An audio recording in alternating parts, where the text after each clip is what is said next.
sense of the word. I'm not an emotional impression. Is that your impression? No. Mike Wallace, Ayn Rand, 225 dash bar. I've practiced it all my life.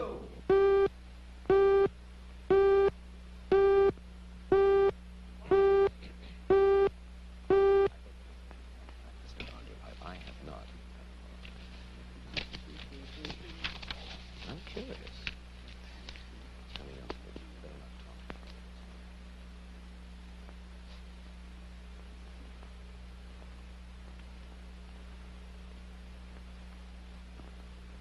This is Mike Wallace with another television portrait from our gallery of colorful people. Throughout the United States, small pockets of intellectuals have become involved in a new and unusual philosophy which would seem to strike at the very roots of our society.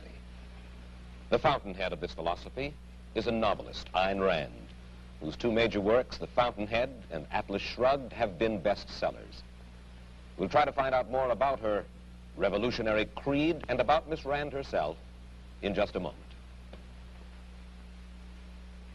And now to our story. Down through history, various political and philosophical movements have sprung up, but most of them have died. Some, however, like democracy or communism, take hold and affect the entire world. Here in the United States, perhaps the most challenging and unusual new philosophy has been forged by a novelist, Ayn Rand. Miss Rand's point of view is still comparatively unknown in America, but if it ever did take hold, it would revolutionize our lives. And Ayn, to begin with, I wonder if I can ask you to capsulize, I know this is difficult, can I ask you to capsulize your philosophy? What is Randism? First of all, I do not call it Randism, and I don't like that name. I call it objectivism. All right. Meaning a philosophy based on objective reality. Now let me explain it as briefly as I can. First, my philosophy is based on the concept that reality exists as an objective absolute, that man's mind, reason, is his means of perceiving it, and that man needs a rational morality. I am primarily the creator of a new code of morality which has so far been believed impossible, namely a morality not based on faith. Not on faith, not on arbitrary whim, not on emotion, not on arbitrary edict, mystical or social, but on reason, a morality which can be proved by means of logic, which can be demonstrated to be true and necessary. All right, all right. Now, may I define what my morality is? All right. Because this is merely an introduction. My morality is based on man's life as a standard of value. And since man's mind is his basic means of survival, I hold that if man wants to live on Earth and to live as a human being, he has to hold reason as an absolute, by which I mean that he has to hold reason as his only guide to action, and that he must live by the independent judgment of his own mind, that his highest moral purpose is the achievement of his own happiness, and that he must not force other people nor accept their right to force him, that each man must live as an end in himself and follow his own rational self-interest. May I interrupt now? You may. Because you put this philosophy to work in your novel Atlas Shrugged. That's right. You demonstrate it in human terms in your novel Atlas Shrugged.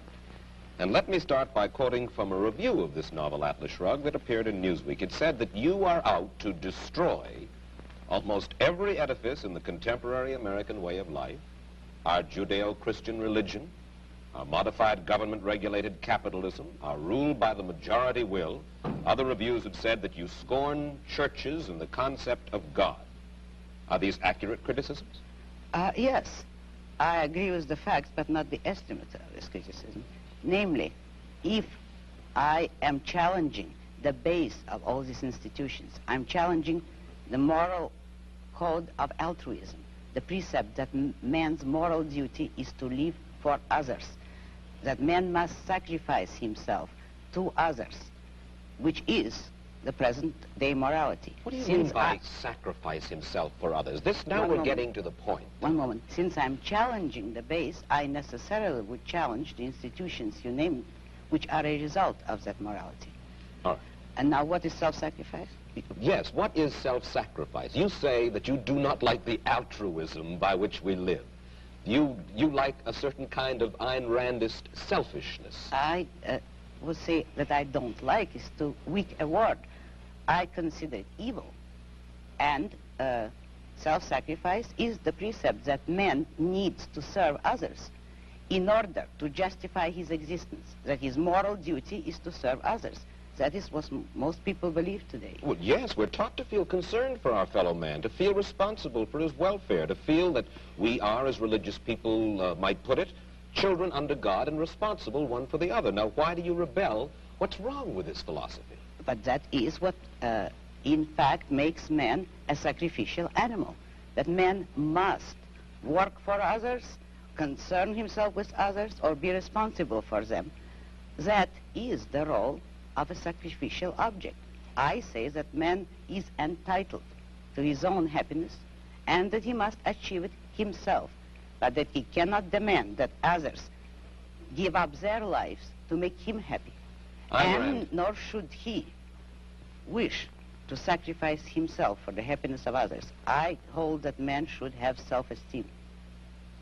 And cannot man have self-esteem if he loves his fellow man? What's wrong with loving your fellow man? Christ, every important moral leader in man's history, has taught us that we should love one another. Why, then, is this kind of love, in your mind, immoral? It is immoral if it is a love placed above oneself. It is more than immoral, it's impossible. Because when you are asked to love everybody indiscriminately, that is, to love people without any standard, to love them regardless of the fact of whether they have any value or virtue, you are asked to love nobody. But in a sense, in your book, you talk about love as if it were a business deal of some kind. Isn't the essence of love that it is above self-interest? Well, let me make it concrete for you. What would it mean to have love above self-interest? It would mean, for instance, that a husband would tell his wife, if he were moral, according to the conventional morality, that I am marrying you just for your own sake. I have no personal interest in it, but I am so unselfish that I am marrying you only for your own good. Well, should husbands and wives would tally any up? woman like that? Should husbands and wives tally up at the end of the day and say, well, now, wait a minute. I love her if she's done enough for me today, or she loves me if I have properly performed my functions? No, you misunderstood me. That is not how love should be treated. I agree with you that it should be treated like a business deal, but every business has to have its own terms and its own kind of currency. And in love, the currency is virtue.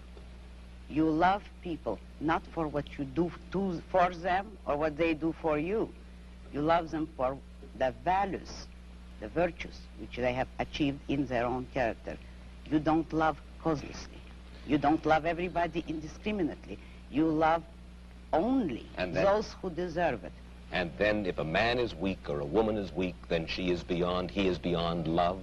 He certainly does not deserve it. He certainly is beyond. He can always correct it. Man has free will. If a man wants love, he should correct his weaknesses or his flaws, and he may deserve it. But he cannot expect the unearned, neither in love nor in money, neither in matter nor spirit. You have lived in our world, and you recognize the fallibility of human beings. There are very few of us, then, in this world, by your standards, who are worthy of love. Unfortunately, yes, very few. But it is open to everybody to make themselves worthy of it, and that is all that my morality offers them. If they will a way to make themselves worthy of love, although that's not the primary motive. Let's move ahead. How does your philosophy translate itself into the world of politics? Now, one of the principal achievements of this country in the past 20 years particularly, I think most people agree, is the gradual growth of social protective legislation based on the principle that we are our brother's keepers. How do you feel about the political trends of the United States, the Western world? The way everybody feels, except more consciously. I feel that it is terrible, that you see destruction all around you, and that you are moving toward disaster until and unless all those welfare state conceptions have been reversed and rejected. It is precisely these trends which are bringing the world to disaster, because we are now moving towards complete collectivism or socialism, a system under which everybody is enslaved to everybody. And we are moving that way only because of our altruist morality. Yes, but you say everybody is enslaved to everybody, yet this came about democratically, Ayn. Free people in a free country voted for this kind of government, wanted this kind of legislation. Do you object to the democratic process? I object to the idea that people have the right to vote on everything. The traditional American system was a system based on the idea that majority will prevailed only in public or political affairs, and that it was limited by inalienable individual rights. Therefore, I do not believe that a majority can vote a man's life or property or freedom away from him. And therefore, I do not believe that if a majority votes on any issue, that this makes the issue right. It doesn't. All right. Then how do we arrive at action? How should we arrive at action? By voluntary consent, voluntary cooperation of free men, unforced. And how do our leaders arrive, how do we arrive at our leadership? Who elects? Who appoints? The whole people elects. There is nothing wrong with the democratic process in politics. We arrive at it the way we arrived by the American Constitution as it used to be. By the constitutional process as we had it, people elect officials, but the powers of those officials, the powers of government are strictly limited. They will have no right to initiate force or compulsion against any citizen except a criminal. Those who have initiated force will be punished by force, and that is the only proper function of government. What we would not permit is the government to initiate force against people who have hurt no one, who have not forced anyone. We would not give the government or the majority or any minority the right to take the life or the property of others. That was the original American system. When you say take the property of others, I imagine that you're talking now about taxes. Yes, I am. And you believe that there should be no right by the government to tax.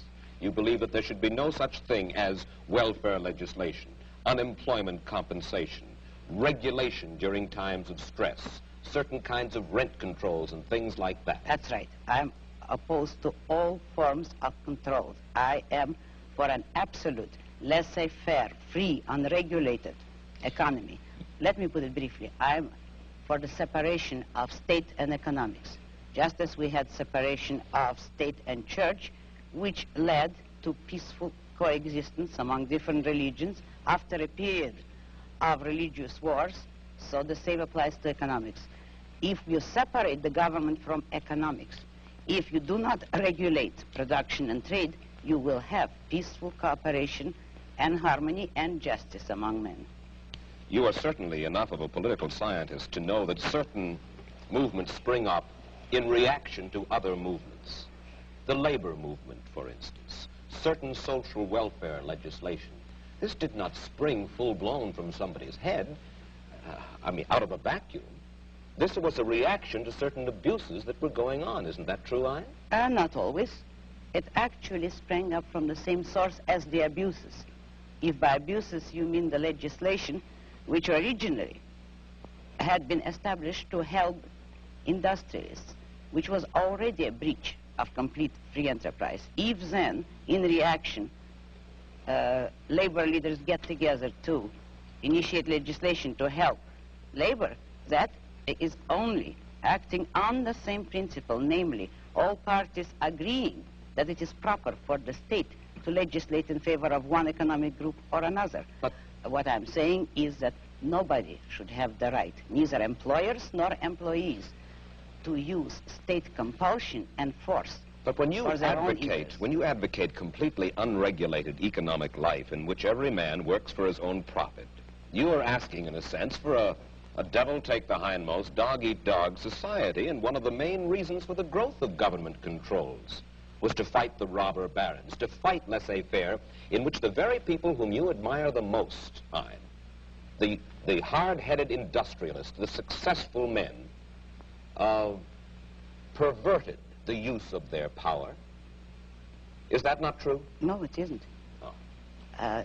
This country was made not by robber barons, but by independent men, by industrialists who succeeded on sheer ability.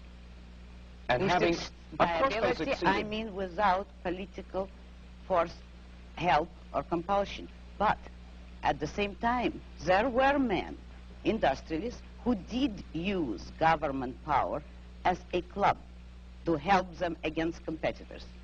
They were the original collectivists. Today, the liberals believe that that same compulsion should be used against the industrialists for the sake of workers. But the basic principle there is, should there be any compulsion? And the regulations are creating robber barons. They are creating capitalists with government help, which is the worst of all economic phenomena. I think that you will agree with me when I say that you do not have a good deal of respect for the society in which you and I currently live. You think that we're going downhill fairly fast. Now, I would like you to think about this question, and you'll have a minute intermission to ponder it, and then come back and answer it. Do you predict dictatorship and economic disaster for the United States if we continue on our present course? Do you? And we'll get Ayn Rand's answer in just a moment. And now back to our story. All right, Ayn Rand, what I'd like to know is this. Since you describe it as happening in your novel Atlas Shrugged, do you actually predict dictatorship and economic disaster for the United States? If the present collectivist trend continues, if the present anti-reason philosophy continues, yes, that is the way the country is going. But I do not believe in historical determinism, and I do not believe that people have to go that way. Men have the free will to choose and to think. If they change their thinking, we do not have to go into dictatorship. Yes, but how can you expect to reverse this trend when, as we've said, the country is run by majority rule through ballot, and that majority seems to prefer to vote for this modified welfare state? Oh, I don't believe that. You know as well as I do that the majority today has no choice. What do you mean? The majority has never been offered a choice between controls and freedom. How do you account for the fact that an almost overwhelming majority of the people who are regarded as our leading intellectuals and our leading industrialists, the men whom you seem to admire the most, the men with the muscle and the money, favor the modified capitalism that we have today? Because it is an intellectual issue. Since they all believe in collectivism, they do favor it. But the majority of the people has never been given a choice. You know that both parties today are for socialism, in effect, for controls, and there is no party. There are no voices to offer an actual pro-capitalist, laissez-faire economic freedom and individualism. That is what this country needs today. Isn't it possible that we all believe in it because we are all basically lonely people and we all understand that we are basically our brother's keepers? You couldn't say that you really understand it because there is no way in which you could justify it. Nobody has ever given a reason why men should be their brother's keepers, and you've had every example, and you see the examples around you of men perishing by the attempt to be their brother's keepers. You have no faith in anything? Faith? Only no. in your mind? That is not faith. That is a conviction. That is not faith. That is a conviction. Yes, I have no faith at all. I only hold convictions. Who are you, Ayn Rand? When I say that, I would like to know just a little bit of your vital statistics. You have an accent which is... Russian. Russian. You were born in Russia? Yes. Came here? Oh, about 30 years ago. And whence did this philosophy of yours come? Out of my own mind, with the sole acknowledgement of a debt to Aristotle, who is the only philosopher that ever influenced me. I devised the rest of my philosophy myself. Your parents, did they die in Russia, or did they come here to the United States? No, I came here alone, and I don't know. I have no way of finding out whether they died or not. You are married? Yes. Your husband, is he an industrialist? No, he's an artist. His name is Frank O'Connor. And he, not the Paints. writer? He No, paints. not the writer. And does he live from his painting? He's just beginning to study painting. He I was see. a designer before. Is he supported in his efforts by the state? Most certainly not. He's supported by you for the time being? No, by his own work, actually, in the past. Well, I know. By me, if necessary, but that isn't quite necessary. And there is no contradiction here, in that you help him. No, because you see, I am in love with him selfishly. It is to my own interest to help him if he ever needed it. I would not call that a sacrifice because I take selfish pleasure in it.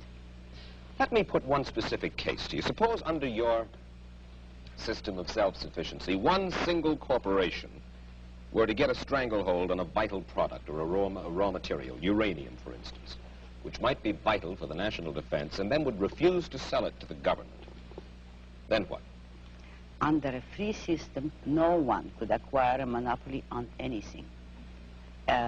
If you look at economics and economic history, you will discover that all monopolies have been established with government help, with the help of franchises, subsidies, or any kind of government privileges. In free competition, no one could corner the market on a needed product.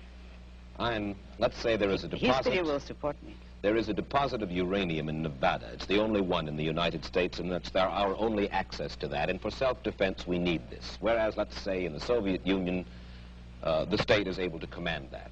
And a kind of a strange man of strange beliefs got hold of this uranium and said, I will not sell this uranium to my government.